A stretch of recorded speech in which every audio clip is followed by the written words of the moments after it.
हरियाणा के नूंह से बड़ी खबर आ रही है। नूंह जिले में आतंकवाद गतिविधियों को रोकने के लिए पुलिस प्रशासन ने अपनी कार्रवाई को और तेज कर दिया है। पुलिस ने पाकिस्तानी खुफिया एजेंसी आईएसआई के जासूसी और हवाला फंडिंग के बड़े नेटवर्क का भांडाफोड़ यहां पर किया है। तावडू के युवा वकील रिजवान की गिरफ्तारी के बाद पंजाब से 4 और आरोपियों को गिरफ्तार किया है। इनसे रिमांड पर पूछताछ में करीब 65 लाख रुपए की हवाला और विदेशी फंडिंग के सबूत मिले हैं। इस मामले में एसपी का कहना है कि जिन लोगों के खिलाफ पुख्ता सबूत मिल रहे हैं उन्हें सलाखों के पीछे भेजा जा रहा है। जिला पुलिस नूंह द्वारा जो है लगातार आतंकवाद जैसी गतिविधियों में शामिल रहने वाले लोग और आतंकवादी गतिविधियों को सपोर्ट करने वाले, चाहे परोक्ष रूप से या प्रत्यक्ष रूप से, चाहे वो फाइनेंसिंग के थ्रू हो उनकी या उनको डायरेक्ट हेल्प करके, ऐसे लोगों को चिन्हित किया जा रहा है और उनके जो बैंक अकाउंट्स हैं, उनकी जो मूवमेंट्स है, उस पर जो है लगातार नज़र रखी जा रही है और जिनके खिलाफ किसी प्रकार का कोई सामने साक्ष्य आ रहा है उन लोगों के खिलाफ जो है उनको अरेस्ट करके और एफआईआर दर्ज करके उनके खिलाफ कार्रवाई की जा रही है। मुकेश हमारे साथ जुड़े। मुकेश, बड़ी बात है यहाँ पर आईएसआई के लिए जासूसी करने के लिए 5 लोग संदिग्ध पकड़े गए हैं। इनके बारे में क्या जानकारी मिल पाई है? कौन लोग हैं, क्या करते थे, कैसे इन तक जो है पुलिस पहुंची?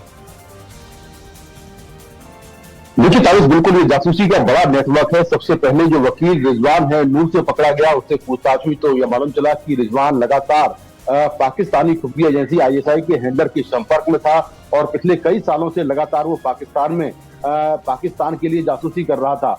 जब उसके अकाउंट को चेक किया गया तो पता पड़ा कि उसके अकाउंट में बड़ी मात्रा में जो पैसा है वो हवाला के जरिए या अन्य तरीके से पहुंचा है। अब तक की जांच में करीब 65 लाख रुपए की जानकारी मिली है कि 65 लाख रुपए उसको फंड किया गया है। उससे जब और पूछताछ हुई तो ये मालूम चला कि पंजाब में उसके सिंडिकेट के, उसके जासूसी नेटवर्क के कुछ और लोग हैं। इसके बाद नूंह पुलिस ने पंजाब से जाकर 4 और लोगों को गिरफ्तार किया, जिनमें एक का नाम संदीप है, दूसरे का नाम अमनदीप है और तीसरे का नाम जसकिरण है। तो पुलिस इन सभी लोगों के जो बैंक अकाउंट्स हैं उनको खंगाल रही है कि कुल कितने पैसे आए हैं और कब से ये पाकिस्तानी हैंडलर के संपर्क में थी। जी बिल्कुल मुकेश, आप नजर बना के रखिएगा इस खबर पर। फिलहाल बहुत धन्यवाद आपका तमाम जानकारी देने के लिए। और चलिए आगे बढ़ेंगे। इस बीच एक और बड़ी खबर आपको बता दें। उत्तर प्रदेश से इस वक्त की बड़ी खबर मिल रही है, जहां बीजेपी अध्यक्ष का चुनाव जल्द हो सकता है। यूपी बीजेपी को जल्द अपना नया अध्यक्ष मिल सकता है। 98 में से 84 जिला अध्यक्षों के चुनाव के बाद जो कवायद है वो तेज हो गई है और इस प्रक्रिया में अब रफ्तार जो इसको दी जा रही है। आपको बता दें कि यहाँ पर अध्यक्षों के चुनाव के लिए के बाद ये कवायद तेज हुई है और केंद्र संगठन से हरी झंडी के बाद अब इस प्रक्रिया की शुरुआत यहाँ पर कर दी गई है। और कौन कमान संभालेगा, और ये एक बड़ा सवाल अब यहाँ पर बन गया है। 2027 का चुनाव है और उसमें बीजेपी में कौन यहाँ पर इस कमान को संभालेगा, बड़ी जिम्मेदारी होगी यूपी में। और यूपी में बीजेपी अध्यक्ष का चुनाव है, जिसके लिए यहाँ पर जल्द यूपी बीजेपी को नया अध्यक्ष भी यहाँ पर मिल सकता है। रणवीर और अखिलेश जी हमारे साथ हैं। रणवीर, पहले आप बताइए कौन है जो रेस में आगे चल रहे हैं? देखिए, बीजेपी में रेस में कौन आगे है ये कहना बहुत मुश्किल है, लेकिन चर्चाओं में कौन कौन है इसमें अगर बात करें तो दलित वर्ग होगा, ब्राह्मण समाज से होगा या फिर कोई ओबीसी होगा, इसको लेकर कयासबाजी है। अगर ओबीसी की बात करें तो बीएल वर्मा का नाम बहुत तेजी से चल रहा है, जो कि कल्याण सिंह के बेहद करीबी थे।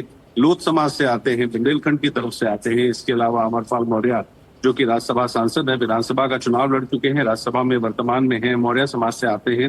इसी तरह अगर दलितों की बात करें तो विद्यासागर सोनकर का भी नाम चल रहा है, रामशंकर कठेरिया का भी नाम चल रहा है। इसके अलावा अगर हम ब्राह्मणों की बात करें तो पूर्व deputy CM doctor Dinesh Sharma की बात हो या फिर सुब्रत पाठक हो, इस तरह से हरीश त्रिवेदी का भी नाम है। तो कई ऐसे संभावितों के नाम हैं, लेकिन नाम किसका आगे आएगा ये तो केंद्र तय करेगा। बिल्कुल, अखिलेश जी भी हमारे साथ यहाँ पर जुड़े हुए हैं। अखिलेश जी, आने वाले समय में चुनाव भी होने हैं और उसे देखते हुए जातीय समीकरण साधने की भी यहाँ पर कोशिश होगी और उसी हिसाब से जो नाम है वो फाइनल किया जाएगा।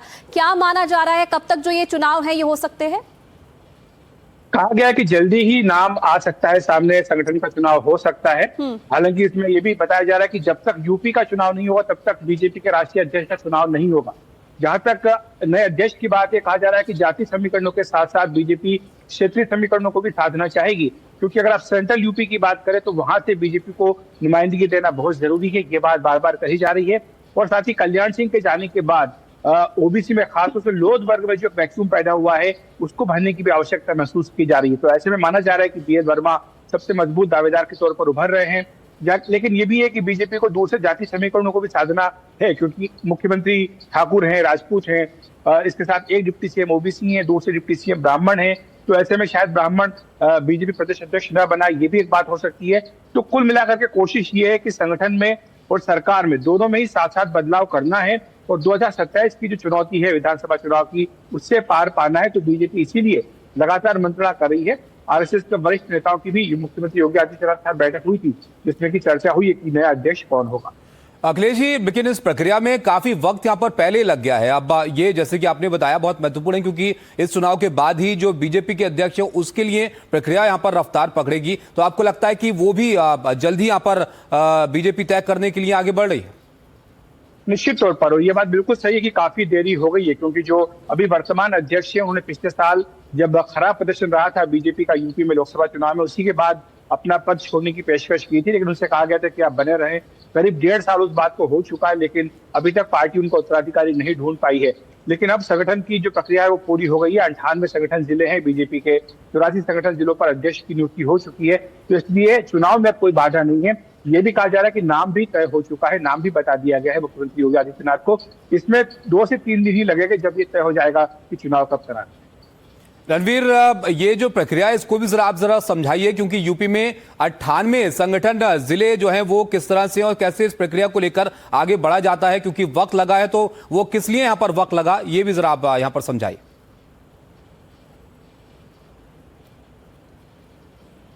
75 जिलाध्यक्ष हो गए। इसके अलावा जो बड़े शहर होते हैं उन शहरों में बीजेपी महानगर अध्यक्ष बनाती है और महानगर अध्यक्ष जिलाध्यक्ष के बराबर होता है। ऐसे में जिलाध्यक्षों और महानगर अध्यक्षों को जोड़कर जो संख्या आती है वो 98 आती है। इसके संगठन का चुनाव हो चुका है। जिलों में बाकायदा चुनाव पर्यवेक्षक जाते हैं, वोटिंग कराते हैं और उसके बाद नामों का ऐलान 94 नामों का ऐलान हो गया है। 4 नाम बाकी। अब रही बात प्रदेश अध्यक्ष के नाम के ऐलान की, तो प्रदेश अध्यक्ष का नाम जाति के हिसाब से, उनके इलाके के हिसाब से और बहुत सारे समीकरणों के हिसाब से तय होता है। जैसे अगर बात करें 2014 महेंद्रनाथ पांडे थे, ब्राह्मण थे, फिर केशव प्रसाद मौर्य 2017 में रहे, फिर स्वतंत्र देव सिंह आए, उसके बाद से फिर भूपेंद्र चौधरी बने। तो इस तरह से एक के बाद एक जो ओबीसी हो गए, केशव प्रसाद मौर्य और भूपेंद्र चौधरी, वहीं महेंद्रनाथ पांडे की बात करें तो महेंद्रनाथ पांडे ब्राह्मण वर्ग से आते थे। तो इस बार हो सकता है कि बीजेपी किसी दलित को बनाए या फिर से ओबीसी पे ही दांव आजमाए। पूर्वांचल या पश्चिमी उत्तर प्रदेश की बात होती है, बुंदेलखंड की बात होती है। तो कई सारे फैक्टर्स जो आने वाली रणनीतियां हैं उसके हिसाब से तय होता है और उसी से नाम तय होगा। इसलिए कयासबाजी या चर्चाओं में कई नाम है, लेकिन कौन होगा प्रदेश अध्यक्ष बिल्कुल, और इन्हीं सभी वजहों के चलते ये माना जा रहा है इसलिए देरी हुई थी, क्योंकि बैलेंस करके चलना चाहती है बीजेपी और जल्दी नए नाम की घोषणा भी हो जाएगी। बहुत धन्यवाद रणवीर आपका भी और अखिलेश जी आपका भी तमाम जानकारी के लिए।